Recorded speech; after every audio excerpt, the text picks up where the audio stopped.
Hello, and thank you for listening to Texas History for Kids. I'm your host, Michelle Gallegos, an educator, writer, history nerd, and novice investigator. Each week on the show, we will learn about interesting parts of Texas history, from battles and historical figures to the odd and enchanted.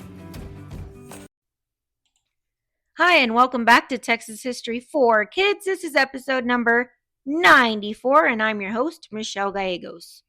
Before you listen, don't forget to grab the resources that accompany this episode by clicking on the Resources tab in the show notes. Well, today's object is a massive Texas Longhorn skull. Its pale bone gleams under the lights. The horn stretches wide, a spectacular sight to behold.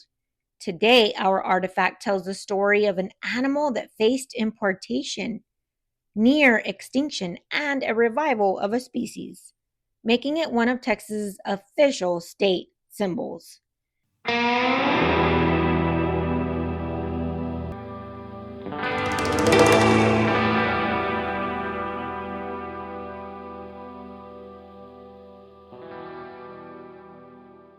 Step closer, the sound of hoofbeats rumbling across the Texas plains, dust rising in the air.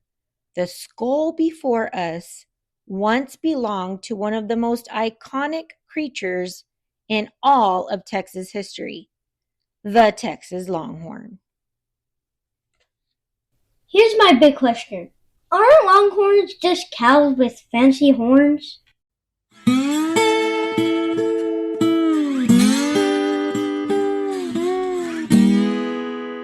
Not quite, Zoe. Not quite. Before we gallop into history, let's discuss this massive animal that few have actually seen in person. A full-grown Texas Longhorn steer can weigh anywhere from 1,400 to 2,500 pounds. That's heavier than most cars. Their most famous feature is their horns. They can stretch from tip to tip 6 to 10 feet wide. And here's the record breaker. The largest horn spread ever recorded belonged to a steer named Pancho Villa, who made the Guinness World Records with a span of 10 feet, 7.4 inches. Other famous record holders include Cowboy Tough Chex and Big Ben, who recently held titles for living bulls as of 2024.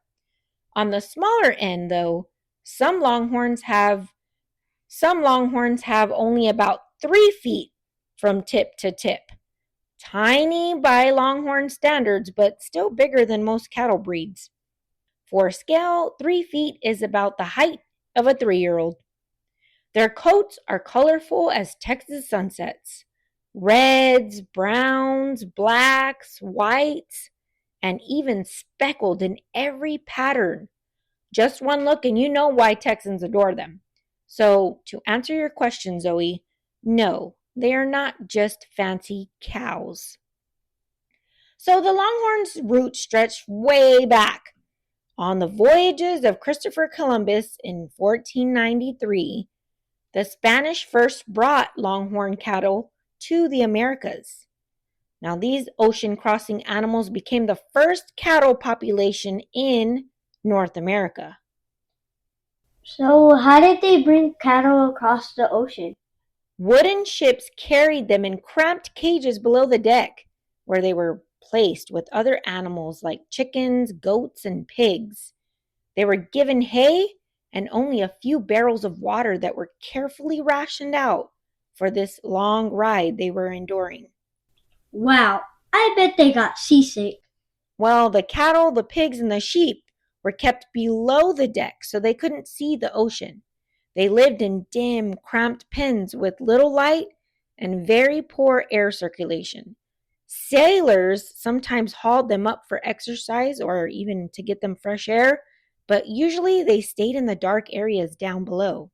So, while today's Longhorn's ancestors could hear the waves crashing and the ship creaking, they likely never actually saw the ocean until they were unloaded into the New World. What do you mean by New World?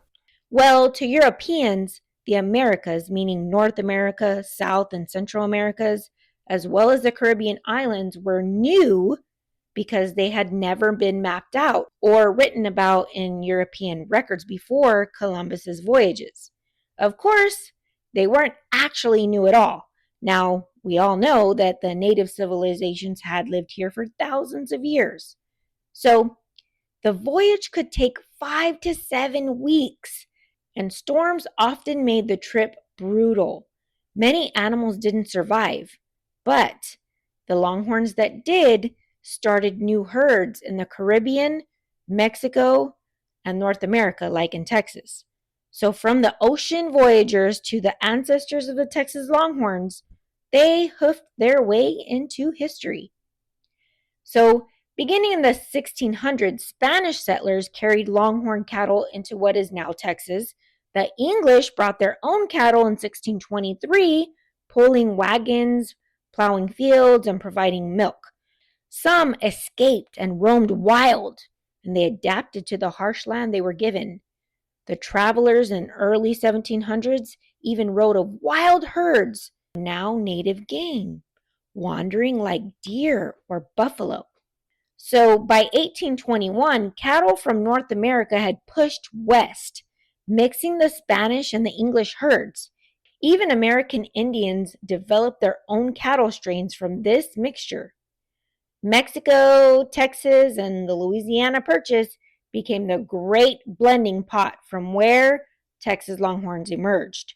Historian J. Frank Doby estimated that the breed was about 80% stock of Spanish and 20% mixed other areas. Nature's experiment refined by centuries of survival. So by the mid 1800s, they had multiplied by the millions. After the Civil War, they became Texas's lifeline. Between 1867 and 1880, nearly 10 million Longhorns thundered up the trails like the Chisholm Trail into Kansas City, supplying beef to the nation and Europe. Cowboys, the other Texas legend, rose right along with them. I talked about this in the last episode, number 93. So, by the early 1900s, ranchers wanted fatter European breeds. By this time, the Longhorns were nearly vanished. Quick side note, because I know you're a curious bunch. Did you know you can keep learning after this podcast ends? Yep, head on over to txhistory4kids.com where you'll find matching activities, vocabulary lists, and even coloring sheets for every episode. They're perfect supplements to your reading or social studies curriculum. Everything's printable, easy to use, and if you prefer digital, of course, you can convert them to a Google Doc in just seconds. And if you're not sure these reading passages and activities are for you, just click on the Send My Freebie link in the show notes and I'll send you the Texas Flag episode absolutely free. Back to the show. So, since they nearly vanished, a few good men felt they needed to make a change. Frank Doby, Sid Richardson, and Graves Peeler worked to save the Texas Longhorns. In 1948, the Fort Griffin State Historic Site became the official home of the Texas Longhorn herd and still manages the numbers today, over 77 years later. So today, Longhorns aren't raised for steak like Angus or Herefords. They're prized for their beauty, color, and of course, their horns.